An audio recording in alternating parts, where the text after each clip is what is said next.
दोस्त क्या मस्त शहर কি শান্তি। আসলে রিক্সা দিয়ে চলাচল করাটা খুব শান্তিদায়কই বটে। বাসের হ হ এ এ শব্দ আর ভালো লাগে না। খুব ভালো একটা আইডিয়া দিয়েছি যে রিক্সা দিয়ে ভ্রমণ করা।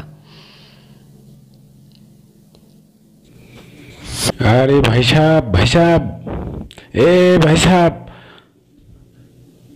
আমার ভাড়াটা দিয়ে দেন ভাই সাহেব।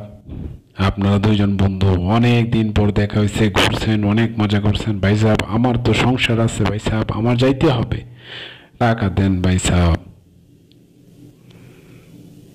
নাই নাই দোস্ত দোস্ত দোস্ত আমি দেবো আমি দেবো আমি দেবো ভাড়া। আরে বেটা, তুই দিবি? না না না, আমি দিচ্ছি। দেখ, তুই যদি দেস তাহলে তোর সাথে আমার সম্পর্ক একেবারেই শেষ। তাহলে তুই এই কথা শুনে রাখ, তুই যদি ভাড়া দেস তাহলে তোর সাথে আমারও সম্পর্ক শেষ।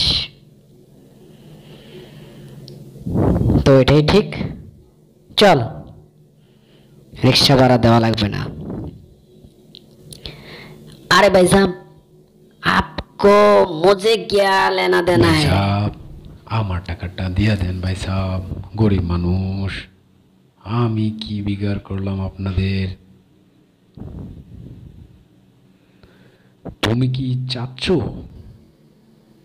যে তোমার এই রিক্সা ভাড়া দেওয়ার জন্য আমাদের এতদিনের বন্ধুত্বটা শেষ হয়ে যাক? কি আশ্চর্যজনক! তুমি আসলে, তোমার কি কমন সেন্স নাই? তোমার ভাড়া দিলে আমাদের সম্পর্কটা আর টিকে থাকবে না। ভাইয়া, এই জিনিসটা কিন্তু খুব খারাপ করলেন। আমি কিন্তু পুলিশে যাব। নেই বেটা নেই, তোমার যে যৌবন, তোমার তো আর্মিতে যাওয়া উচিত। যাও যাও, তোমার মতো লোকদের দেশে অনেক অভাব। এই নৌজওয়ান